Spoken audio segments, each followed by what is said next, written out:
It is Wednesday night, October 6th, 2021. So you know what that means. And it's another brand new episode of the Kicking Out podcast.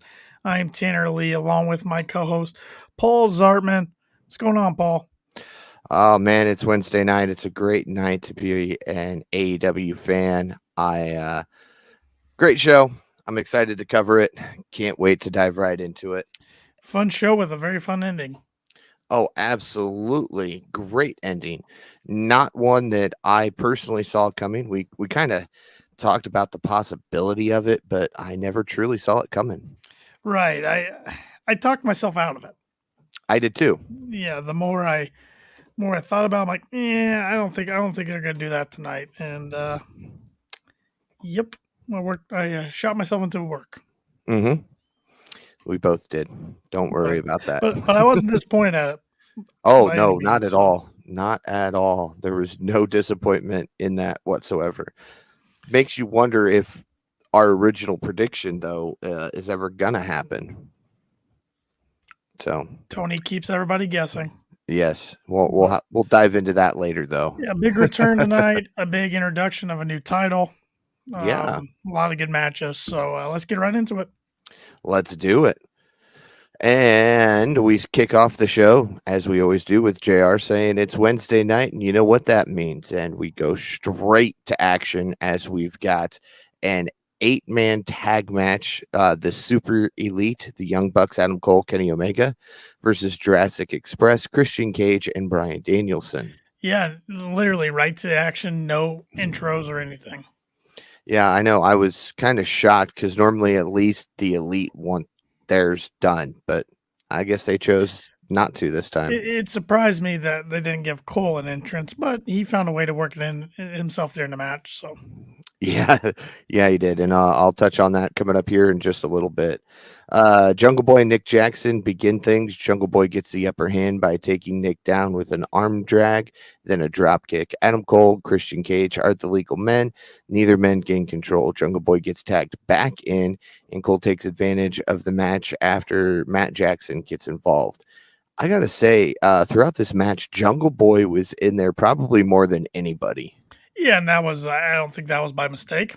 No, it wasn't. I mean, they're definitely and we'll speak on this in a minute. But Jungle Boy is starting to rack up some losses. I've been noticing that, but his in-ring ability just keeps improving, and they know he's a future, not only one of the future stars in the AEW, but a future star of professional wrestling in general. So definitely not by mistake he's getting all that ring time. Right. Matches just like total nonstop. We see the Young Bucks hit Cage with a horrendous indie taker to the outside of the ring, and we don't see Cage after that. In that indie taker, if you notice, they mistimed it a little bit. They did, but they recovered pretty quickly from that. Sure. I mean, you can't hit it every time, but I did notice that tonight. I'm like, yep, Matt went down a little quicker than Nick did the flip. So. Yep, and you may ask yourself, well, how did they recover from that? Well, by super kicking Marco Stunt in the face. It was my spot of the night. Matt Jackson took Marco out with a super kick. It was great. Loved it. More of that, please. Danielson and Omega are running the ropes. Danielson drops Omega. He then hits Omega with a splash.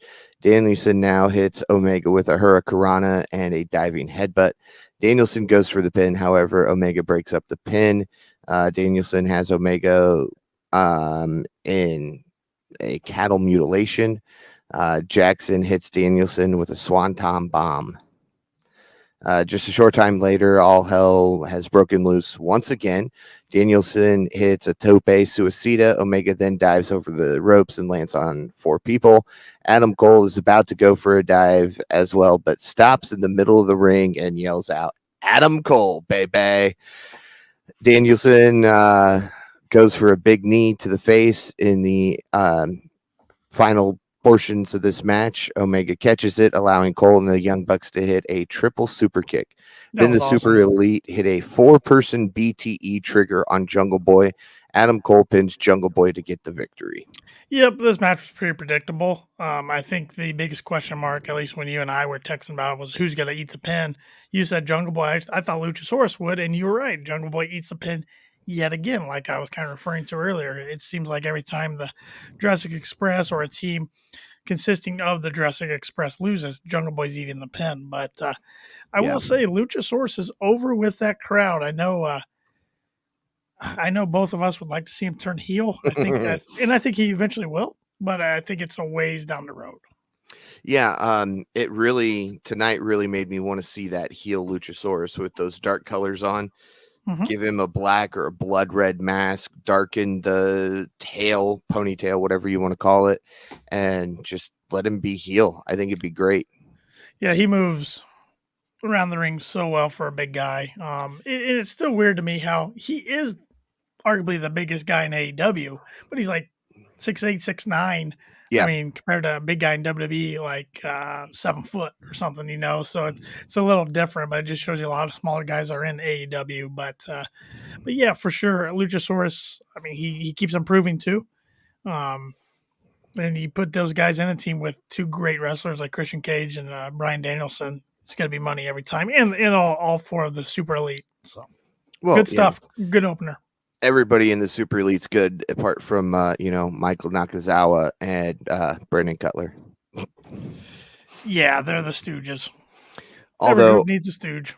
I remember when it was the big push, like Michael Nakazawa was the enemy of Matt Jackson, and now they're like good friends. I don't.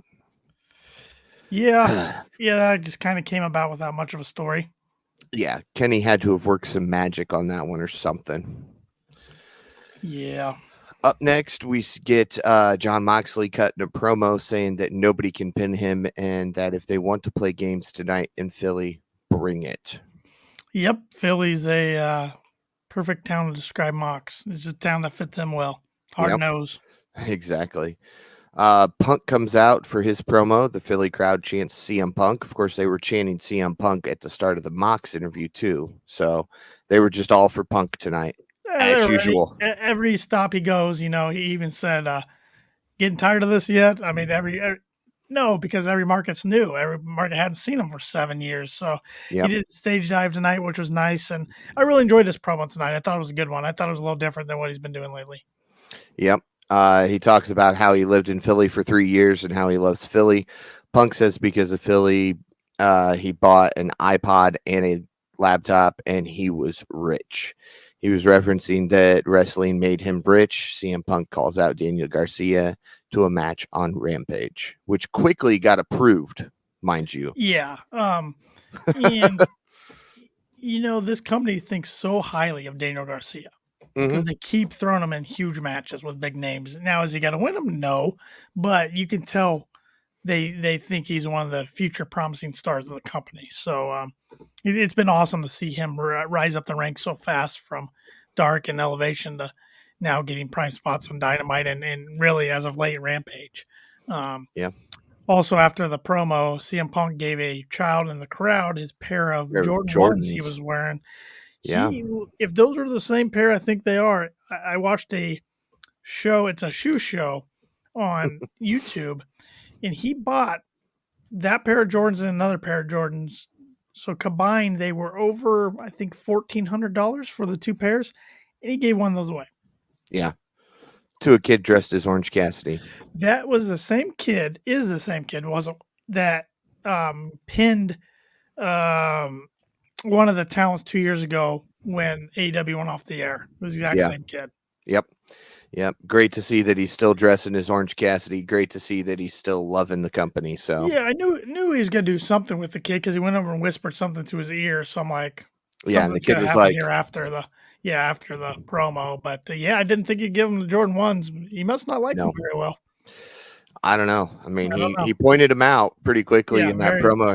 Look at these Jordans, and the crowd didn't seem to respond too well to that. Well, when he was on the sneaker show, which some other wrestlers have been on in the past, Roman Reigns, Shane McMahon, name a few. These were the first Jordans he's ever bought. He wanted a pair growing up, but he grew up poor in Chicago. And even in the 90s, to have Jordans, it was like a symbol of something, and even to this day, it's having Jordans is just a huge culture. You can get them from very affordable, clear up to unbelievably expensive. And so he went with two different pairs of Jordan 1s, and because red's his favorite color.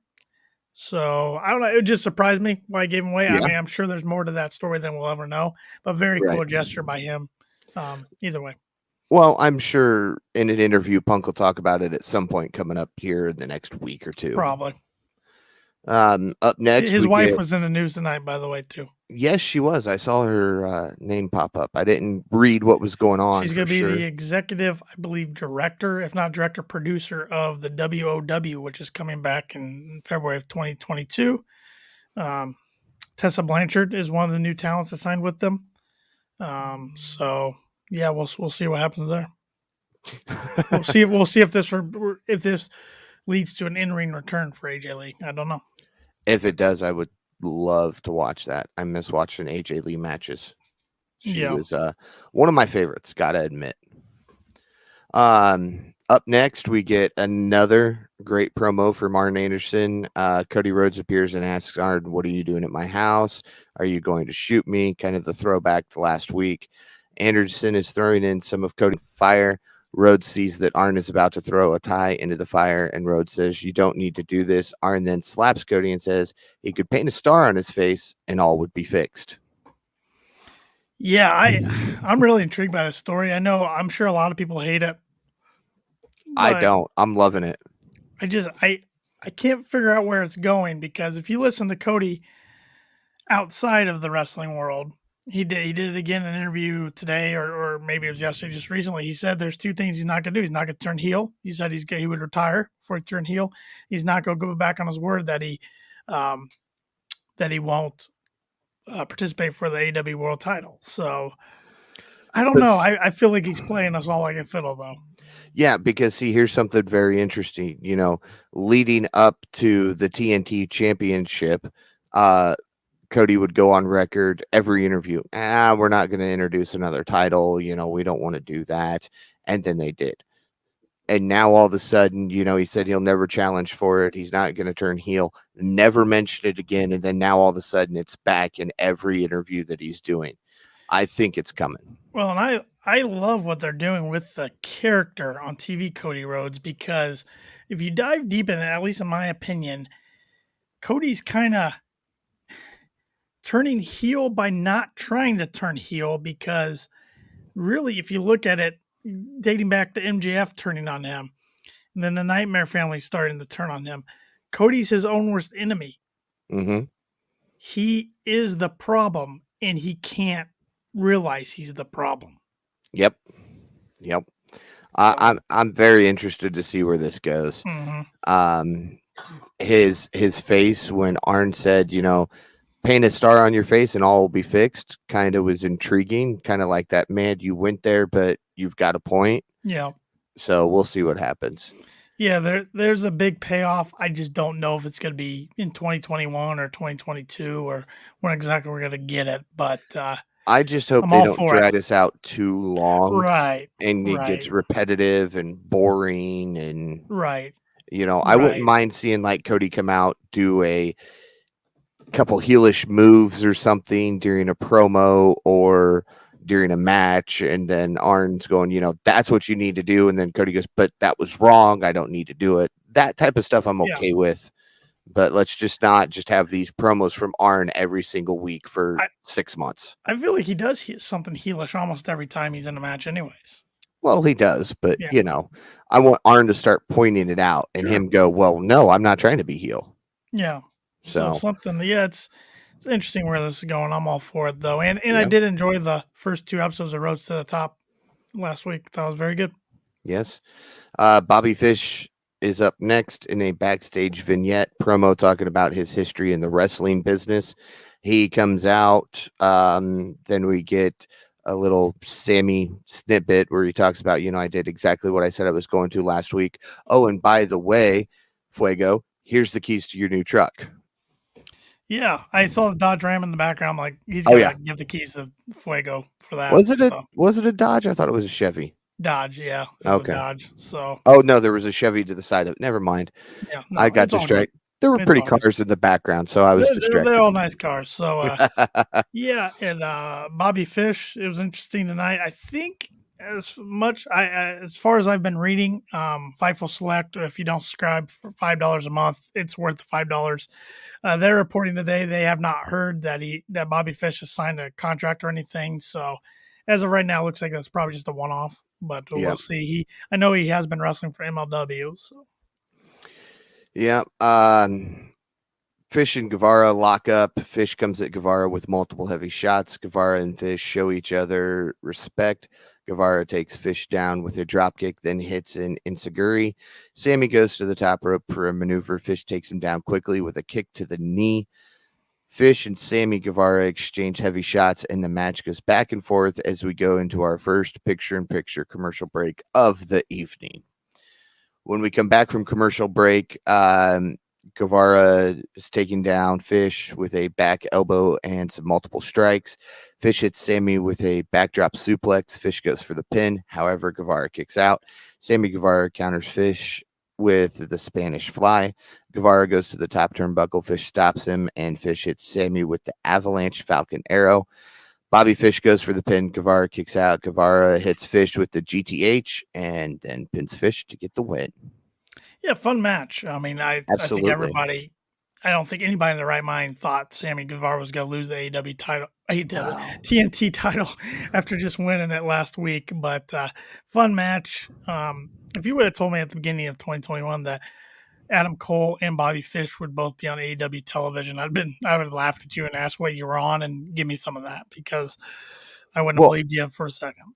I said Adam Cole was going to be in AEW by the end of 2021, and you told me no, he's not. You did. Well, I didn't think WWE is stupid enough to forget when his contract ran out, but they've done that to multiple talents. So yeah, that seems to be a trend here lately. Mm-hmm. Before we go to the aftermatch segment, I want to ask your opinion on this. Okay. So last week, Miro comes out with the white belt. Yep. With the green championship banner. Right. Sammy brought back the black one. Are we going to see Sammy customize this? Is this going to be a customizable championship? Did you watch the Sammy vlog this week? I have not yet. They explain kind of why they took the white one away from him. Bryce Remsburg comes up and said, well, you don't need this anymore. You're not Bulgarian. Took it away.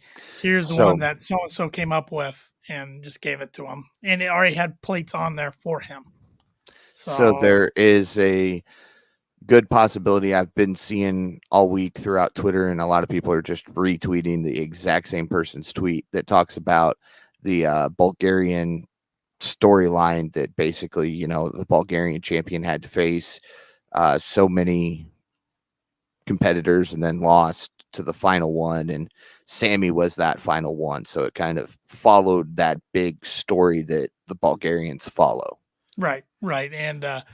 And Miro's wife makes an appearance on the Sammy vlog this week. That I knew about because she accuses him of stealing it. Yes, it's a fun little segment. So yeah, I got to watch that. It's just been a crazy week. Yep, that time of year.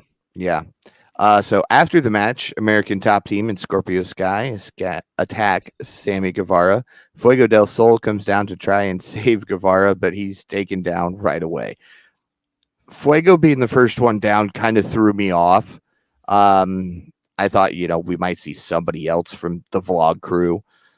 But I was kind of taken by surprise with that one. No, I thought it would be the Inner Circle, which we did get 2 members, but Jericho and Hager come out to save Guevara and Fuego del Sol. I was sitting there, I'm like, they're going to be about a whole group. Sammy's in a faction of 5 guys. Where the heck are the other guys? That's what I'm thinking the whole time. Yeah. So here's the question. Is Fuego del Sol inadvertently in the Inner Circle right now? I think kind of addition by subtraction. I don't know if we'll see him team up with anybody, but apart from Sammy. Yeah. So okay. And I did want to say, did you notice Ethan Page was not there tonight with? I did notice that. That's because he and his wife became parents again today. Oh, well, congratulations. Boy, his Twitter says MCM, doesn't say any name, but born today at 1:40 p.m., 8.1 pounds. So congratulations to Ethan Page and his wife. Absolutely. I think I saw that on Twitter, but it just didn't register. Yeah, that it was Ethan Page. and then Jericho and Hager finally come out. The crowd's loving Jericho's theme song. They've seen it all the way through, and Lambert, man, And who? say what you want about the guy, but he has major heat Yes. at every city AEW goes to with the AEW fan base. I think it's great. You know, Mhm. he actually loves and respects the wrestling business. He just Oh, knows how to absolutely. play the great heel. I think it's Yeah. fantastic. I mean, I don't really care for.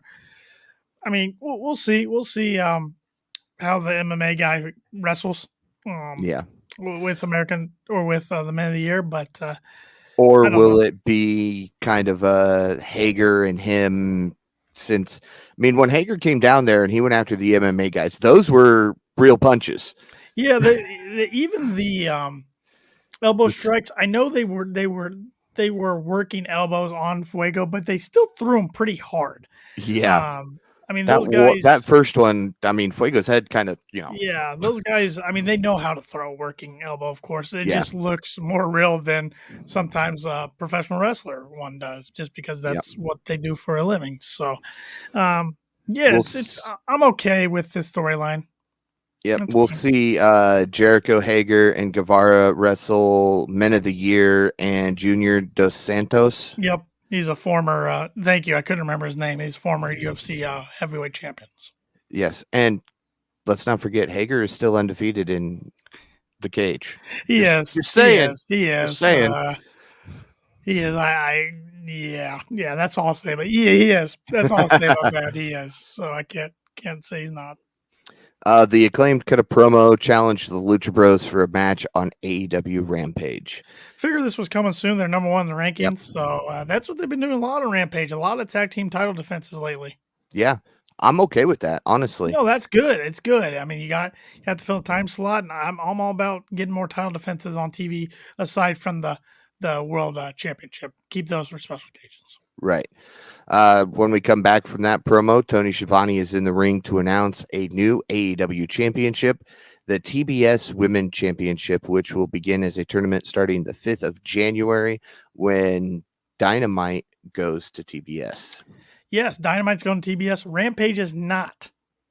That was a change. Rampage is staying on TNT, which is fine, especially if the TNT title is going to be on TV a bunch still.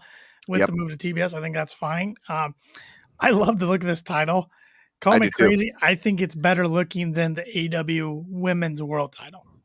Yeah, it's very similar to the TNT title, but it's different enough that it sticks out. And I love that little baby blue feature down in, oh man, it is beautiful. I don't have any women's belts, but I might get that one. It's a sharp looking belt. Yes. I think we see AEW add one more set, I should say, of titles. I think the trios titles are coming eventually, and then they'll be done. That is enough. You don't want to get too cluttered with titles, with too many titles. But I know we're 3 months away from the move, almost exactly 3 months away from the move of Dynamite going to TBS. Who do you think will be the first TBS champion? Honestly, at this point, I'm not sure. I'd be okay with the likes of, Statlander or honestly Jade. That's who I was thinking. There's a lot of great names that deserve a championship that maybe aren't quite to the level of the women's championship. Thunder Rosa. She'd be a good first one.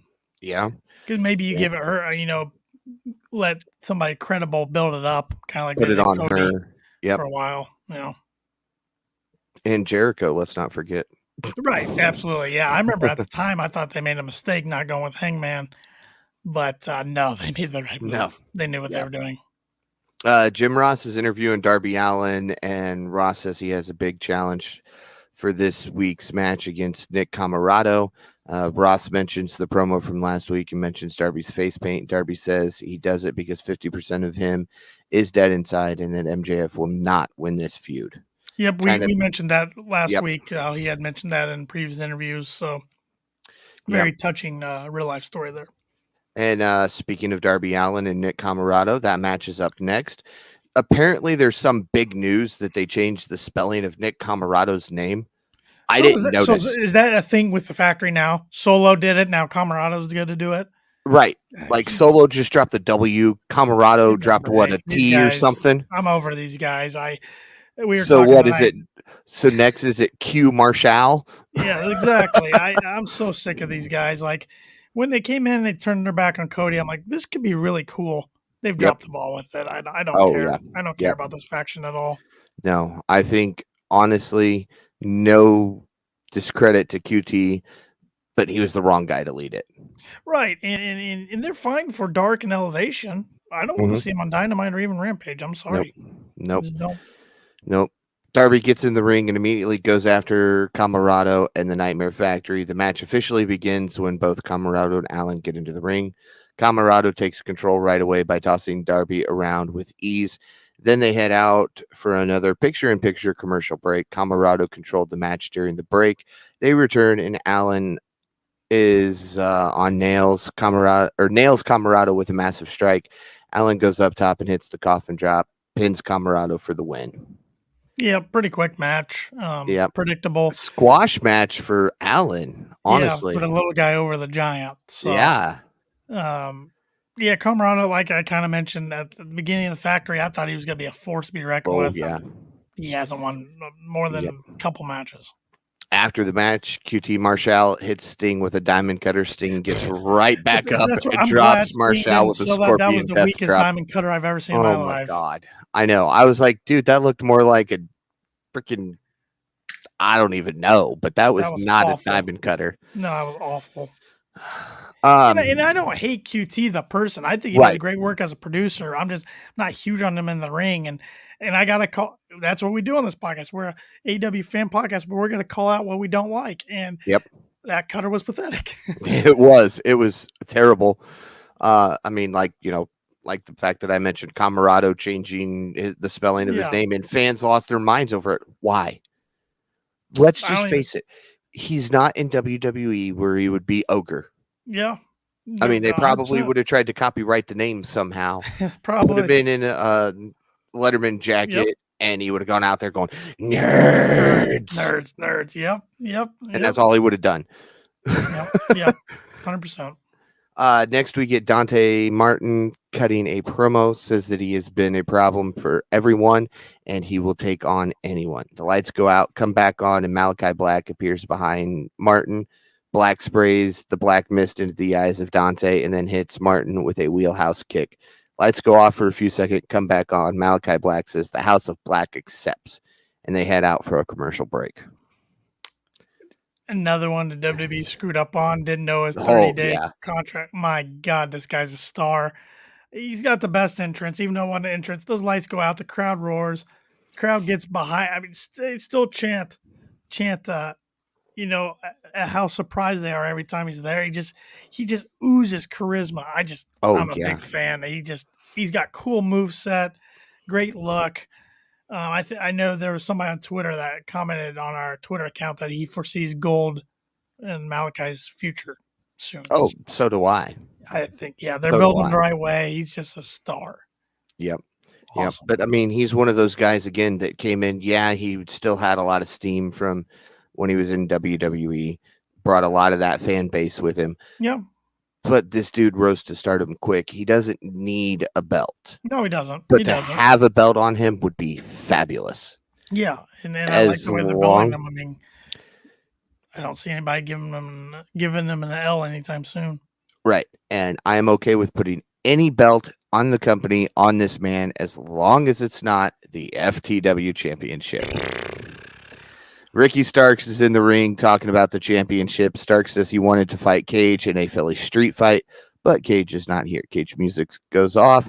He runs to the ring to attack Ricky Starks. Cage gets a few shots in on Starks. However, Hobbs and Hook make the save very, very quickly. Was that new entrance music for Cage?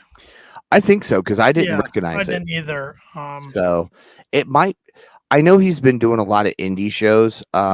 Because I've got a buddy who has a wrestling ring rental business, so he'll share some of the shows that he's at, and I see Cage on a lot of his posts. But he hasn't been getting a lot of time with AEW. And his wife kind of did that to themselves. I think that's why it's pushed the storyline back a little bit. Get this match over with. Do it on TV. Let's get it over with. Let's move on. I'm so disinterested. Do it on Rampage. I'm so disinterested in Team Taz stuff. I'm sorry. At one time, I liked their stuff. I'm just not digging it. No, nope.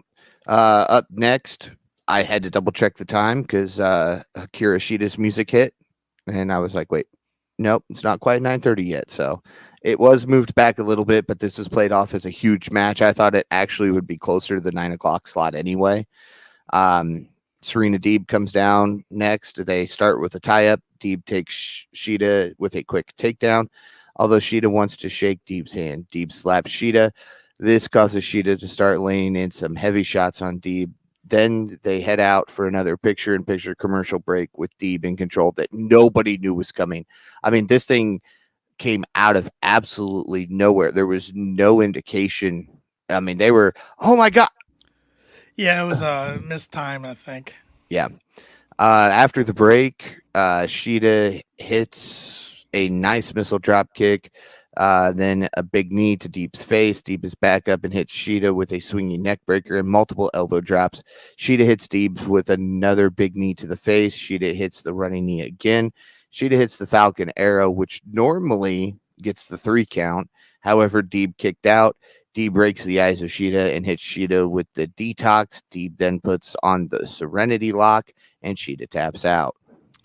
Yeah, during the match, the longer it went after Deeb kicked out of the what did you say, the Falcon Arrow? Falcon Arrow, yeah. Yeah, after she kicked out, I was like, maybe she'll pull off the upset. But and I'm like, maybe they do a storyline where Shida just cannot get over that hump to get the 50th win. That'd be kind of cool. But I'm like, they're not going to do that. Then she tapped. I'm like, wow. And I was complaining to you earlier in the night. The one thing about AEW lately, as far as match results, we're not getting a lot of swerves. It's becoming really predictable. Tonight, they finally pulled a swerve. I'm like, yes, that is what I want to see every once in a while. It doesn't have to be every week. Just every once in a while, do that. So I'm intrigued on the edge of my seat, wondering what's going to happen, because that's one thing the WWE lost me a couple of years ago. And really, I was almost done with professional wrestling until All In happened, really. Yep. And that was because I could just sit there and I'm like, nope, he's going to win. Oh, she's going to win. And here's probably how it's going to happen. So predictable. Yep. I never want AEW to become that. And I don't think they will, even though the matches were becoming a little predictable, because they still have surprises. They still have great vignettes, promos, storylines, other surprises mixed in there. But it is nice when we get a swerve once in a while like tonight. Perfect time to do it. Yep. Oh, perfectly. After the match, Deeb grabs the award that Shida would have received if she won tonight's match and hits her with it. I was trying to figure out, and they moved pretty quickly, was under Shida's eye, was that makeup or did it actually cut her? I didn't catch that. So okay. I'm not sure, but I like Serena Deeb being a heel. Fits her better. She was a heel. Let's not forget, she started out with Straight Edge Society. Yep. So I'd still love Punk to walk past her and Gallows one week and be like, where have you guys been? And just keep walking or something. That'd be great if they mentioned that. Long time no see. Yeah, something like that.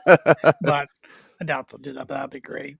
I would personally love it if Punk walked up to Gallows and was like, hey, what happens when you ring the bell? Do you go again? Yeah, do a BTE segment or something. Yeah. After the match, Alex Marvez tells Darby Allin that MJF challenges Darby Allin for a match on next week's Dynamite. Allin accepts, begins to walk off as the limousine pulls up. And of course, we all knew this was the pinnacle, and they attacked Darby pretty quickly. Yeah, beat the crap out of him. And then later we found out that that match is not going to happen next week due to injuries Darby sustained. I'm actually glad you asked me who wins that match next week. I didn't know. I was going back and forth in my head, and I'm thinking, this needs to be a pay-per-view match, even though the great thing about AEW is they give us a lot of pay-per-view worthy matches on Dynamite and Rampage, which is fantastic. I hope they keep doing that. But this is one that just feels like it's too big of a matchup to put on regular TV. Right.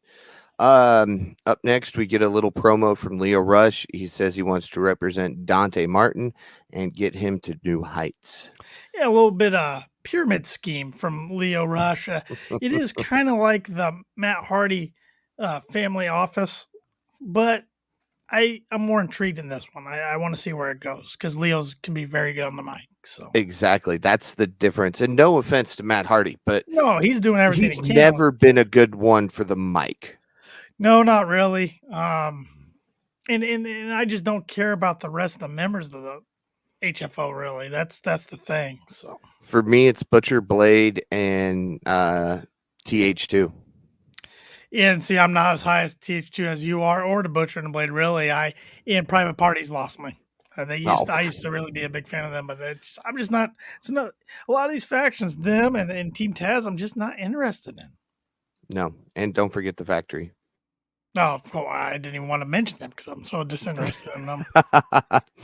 Up next, Dr. Britt Baker, DMD, DMD. says she is happy about the new TBS Women's Championship belt because now all the bitches in the back can stop going after her. I liked it. And she said she'll be watching from the top. Higher up. Loved it. Thought it was awesome. She's fantastic. She's awesome. She absolutely is. She has grown on the mic so much. And she's grown on you. Like, I know you were not a Britt Baker fan about a year ago. Not. No, I was not. Up next, it's finally time for what I was hoping was going to start off the show, but I didn't want the surprise to be till the end. So it was the Casino Ladder match with Moxley, Andrade, El Idolo, Matt Hardy, Lance Archer, Pac, Orange Cassidy, and the Joker. What a stacked field.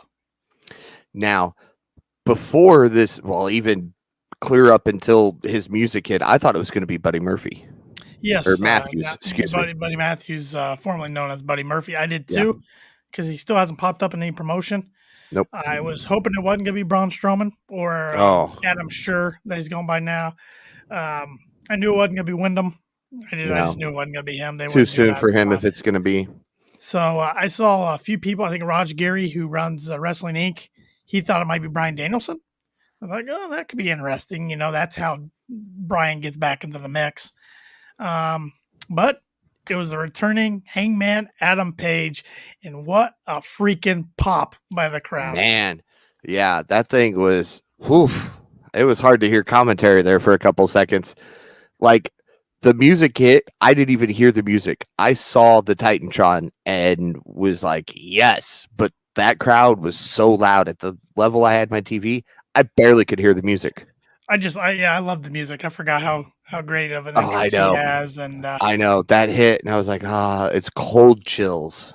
Yeah, and you saw the lower third, which I didn't catch. Yep. He comes out, it says, Hangman Adam Page, puts his record, and up top it says, finally came to work. It's fantastic. But loved it. Fun match. I like how they started with Orange against Pac. That's first time we've seen them in the ring one-on-one since their great match at Revolution 2020. That was fun. Then you got Andrade in there, who of course has beef with Pac. Did some fun spots. I love the Sunset Powerbomb he did over the ladder with Pac. That was a great spot. Then we got Matt Hardy. Matt Hardy was next. I mean, Matt Hardy's king of ladder matches. He did some fun spots. Of course, him and Orange have that feud going on. Then we got Archer in there, and it was great to see Jake back on TV. Yeah, Snake with him. That was awesome. Who was he carrying? Was that Marco? I don't know. I didn't. I thought it was at first, but then I couldn't tell. So yeah, but whoever it was, that was fun. And Archer took a lot of beatings tonight. Moxley came in, was throwing some haymakers, did a shotgun drop kick with the ladder on him. Mox looked awesome. Honestly, until Hangman's music hit, I was pulling for Archer to win this. Yeah, no, I wouldn't have had a problem with almost any of these guys winning. I didn't want Orange again, even though the triple threat at Double or Nothing was great. And didn't want Pac again. I feel like those two guys have had chances. Matt Hardy, I knew he wasn't going to win. No offense to Matt. And Andrade, I didn't think yet. So I thought it was really between Archer, who had a short run with the IWGP US title. Mox, who had 2 weeks? Darn near year-long run with the championship, but he still hasn't really got his rematch. He's got screwed for a title. Or the Joker, which usually, by now, the Joker usually wins these things. Let's be honest. Yeah. But, I was impressed with this match. It was a great match. I knew Matt Hardy climbed up that ladder towards the end of the match, threw up the Hardy Boys hand gestures, I guess you want to call them that, jumped, and I went, well, he's not winning. Every time he gets onto a ladder and pulls an unnecessary move, he loses the match. Yeah. That has been the thing with him through his entire career. Yep. I mean, I can still remember probably one of the biggest matches the Hardy Boys had. They were in a steel cage match. I don't remember who the opponents were. Jeff, this was back when only one person needed to escape the cage. It tells you how long ago that was. Yeah. Jeff gets to the top. Matt's telling him to go over. Jeff turns around, hits a swanton bomb off the top of the cage, completely misses, and they lose the match. Yeah, he always goes for the big spot when not needed. So, or one of the Hardys always does. It's a Hardy Boy thing, and it's like, just, if you guys want to win something, go for something different. Exactly. But it was nice to see him back in a ladder match again. Yep. We got to see a buckshot lariat again for the first time in a few months. It's one of my favorite moves in all of professional wrestling. It is, man. That takes some strength to be able to flip, land on your feet, and go straight into a clothesline. Yeah, it was just good to see Hangman back. I didn't realize how much I missed him on my TV tonight. I know. I was like, okay, Hangman. And then that music hit, and it was like, oh, yeah, here we go, baby. So and Hangman ends up winning tonight. Yep. So he gets Hangman a future wins. shot whenever he wants. My question to you, Full Gear or no? Well, if history proves itself, it'll be in the next few weeks. They better not do that. He's been gone too long. I agree. But about 3 weeks is the max we've seen anybody hold on to any number one contendership out of a ladder match or battle royale. Well, right away, I think Full Gear, even though Bryan Danielson's trying to get into that title picture. But, I look at the upcoming schedule, and after Full Gear, the Dynamite after, Norfolk, Virginia. Adam Hangman Page is on the graphic. Mm-hmm. Adam Hangman Page is from Virginia. Mm-hmm. I think that's where we get the match. Dynamite or Rampage. Here's what I would like to happen. They give him the match. Danielson weasels his way in somehow. I know this is a very WWE storyline, but bear with me. Omega pins Danielson. He gets his first L. But Hangman says, you didn't beat me. I want my match. And then it becomes the main event of the show. Like the following Dynamite in Norfolk, he starts the show out going, look, Kenny, you didn't beat me. You beat Danielson. I want a one-on-one match for the title. Omega says, fine, you used to be my friend. I'll give you one. We'll do it tonight. And then Hangman wins then. Problem with it is Kenny did beat Hangman this year. I mean, in that match, in that triple threat. He would really have to be, Oh, you think it'd be a triple threat? Yes. I did. Okay. I didn't. I wasn't following there. Okay. Yeah. It's supposed to be Kenny and Hangman. And then Danielson weasels his way in. Kenny pins him. And then Hangman says, look, you didn't beat me. Let's do this. Kind of like Bryan weaseled his way in the triple threat WrestleMania this year. Yeah.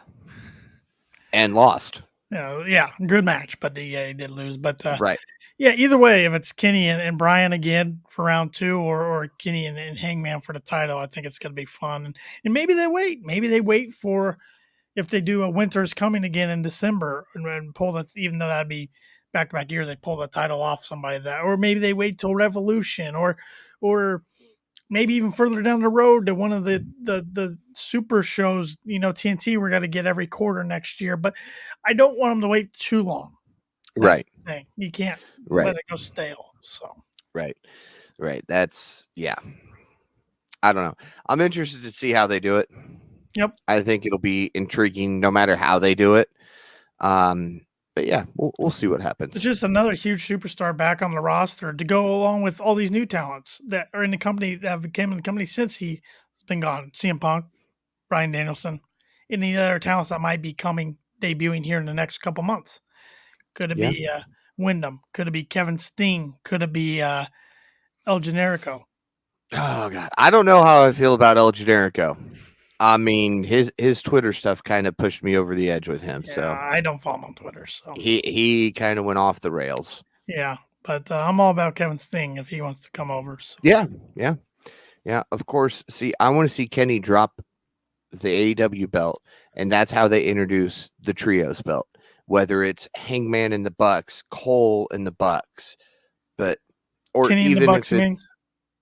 yeah, that's what I Not meant. Not Hangman, not Hangman. Hangman. No, Yeah, I no, meant Kenny. I want to see Kenny drop the way belt. down the road. Yeah, Yeah, the Gun Club or Dark Order or whoever.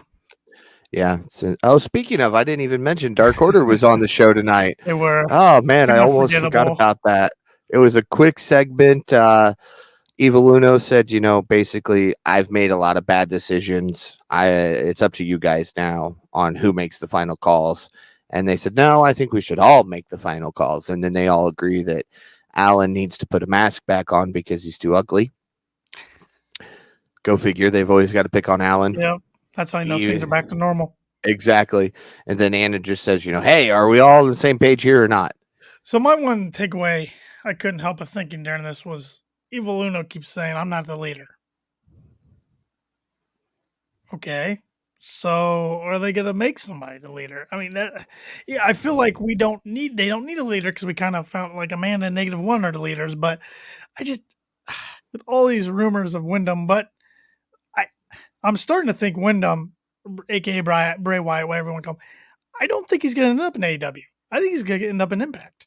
And so is Adam Scherr, Braun Strowman, which is great for them, great for that company. If they can get two talents like that, good for them. But so I'm starting to think he's not going to be in AEW, which makes me think the Dark Order doesn't really need that leader figure on TV. Here's one thing we haven't talked about. Big Red. Yeah. I don't know. I mean, he was the only one who showed up out of the other guys we're talking about. The only one that could.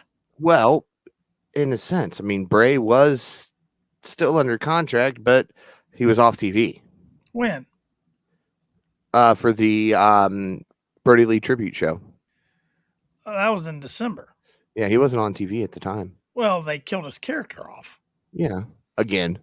I mean, he for was like the definitely 10th time. That's when they burnt him. I mean, he was definitely coming back on TV, so there was no way he could pop up on that tribute. And Braun was still in storyline. There was no way WWE would allow that. So yeah, well, because see, I forget that Red was. He wasn't no longer. he was already released. He was a free agent. So yeah, see, the last time I watched it, he was in a match with some little creature in a cage that bit his finger. Right. So so that's the reason he was able to show. But I feel like Tony's not real interested in him. No, I don't think so. It was nice for the tribute show. It was perfect. Yeah. But well. Yep, 2 years. 2 years Dynamite. This was 2 years. So I know there's been a lot, but what are a few of your favorite moments in 2 years? Feels like it's been 5 years. I got to say, going to the show in Indianapolis, it was my first time at a professional wrestling show. It was on television. It was Dynamite. We got to see Dark. I enjoyed that show so much. Looking forward to going back in November when they're there. It's a great show. These guys put on a great show from start to finish. They were still young when we were there 2 years ago. So I can only imagine how much better it's going to be now. Yeah, the growth of the show's production, talent, everything 2 years has been amazing, and they're just getting started, in my opinion. I think they'll be around for many, many years. Hopefully, at least many, many years to come. That first Dynamite was awesome, start to finish. Of course, I mean, the past year you had Daly's Place, but there was a lot of good moments in Daly's Place. I mean, Brody winning the TNT title. The dog collar match would end up being Brody's last match. The Brody Lee tribute is something I'll never forget. Even the pay-per-views that were there during the pandemic. A cage match down in Atlanta in last February between Wardlow and Cody. MJF and Cody, the lashings. Stadium Stampede. Yeah, Stadium Stampede. Even though, yeah, I guess those are all pay-per-views, but I was just talking 2 years in general. Yeah, because Mm, Revolution 2020, Hangman and Kenny versus the Bucks, that's still the best tag team match I've ever seen. I know a lot of people were saying that this past um, at all out, the Lucha Bros and Young Bucks cage match beat that one, but it was great, but I don't think it did. Just right. there's been so many good memories, and I can't wait to see the show continue going forward. The debut of Sting, Yeah, debut Sting, Punk's return Punk's after 7 return, years, Bryan Bryan Danielson's debut. Danielson, Yeah, so many, so many. Adam Malachi Cole, Black. Bobby Fish, Yep, Malachi Black, all yep, this young talent. yep, Sammy winning the yep. TNT championship. I mean, pick a Darby winning the moment. TNT championship. Yeah, pick a moment. I mean, 2 years, and there's just been moment after moment after moment with this company. Yep, Definitely looking forward to what they can do in the future. Dynamite saved me from losing complete interest in wrestling. So, yep. AEW definitely did that for me. Like I yep, said, kind of started with All In, but then AEW definitely did that because if the AEW didn't come around, I don't know. I mean, maybe I would have still watched ROH or gotten into New Japan more with the Bullet Club and Elite and everything. Like I kind of was starting to, but I don't know. I might not have. I might have just gave up completely. So very thankful for this company. I'll never forget sitting at home.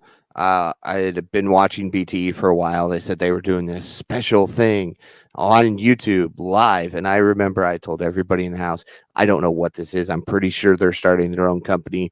You're not allowed to have the TV. We're going to do this. And I remember just Judas hitting after they made the announcement. Oh, man, that was great.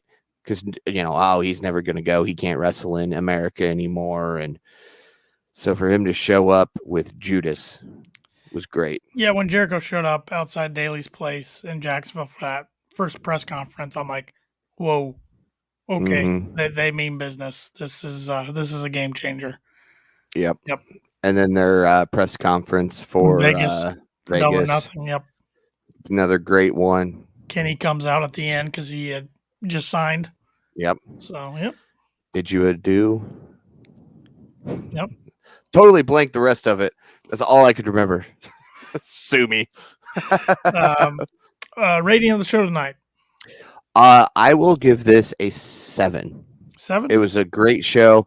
There were a few things that just rubbed me the wrong way. Jericho's mic not working. The improv to picture in picture that nobody knew was coming. Just little things, I know, but that's why we're here. We're not here to AEW is the best. They don't do anything wrong. We're here to point out those Yep. mistakes, and it always brings my rating down a little bit. I'll go 7.5. Okay. Same things you said. I also didn't care for the Darby Camarada match. I mean, I just knew how it was going to go, and I know you got to have those once in a while, but it's still a solid show. I mean, anything 7 or above, I think is a solid show. So Absolutely, it's a fun show. passing grade. What was your spot of the night? I already gave mine of Matt Jackson kicking Marco Stunt's head off. Thank you, Matt. Thank you, Matt. He's a heel. You're not supposed to cheer for him unless you're a heel. I should have worn my Bucks shirt tonight for that. So, my spot of the night was a very quick spot. It was the pop for Hangman Adam Page. Yeah, awesome. I mean, that was the best moment of the night. Just deafening crowd cheers. Yep. So, your wrestler of the night. I mean, I did. We both went with the obvious one last week. We might do it again. I mean, how can it not be Hangman Adam Page? I should say. I mean, he returns, he wins the poker chip, and gets a future title shot at Kenny Omega whenever he wants. So, I mean, I could have went with, I guess, Sammy getting a win over Bobby Fish or Serena Deeb. Serena Deeb, that was a big win that nobody really saw coming, but got to go with Hangman with his return, not only winning the ladder match, but over those strong competitors. So, yep. Gonna go with Hangman. I'm agreeing with you. I was going to go Serena Deeb. I know, could have gone Sammy with his win over Bobby, but that was our pick last week. I don't like to do the same 2 weeks in a row. So I was really digging Serena with a little bit of a heel turn. Hopefully it's permanent, not just a one-off like commentary was hinting at.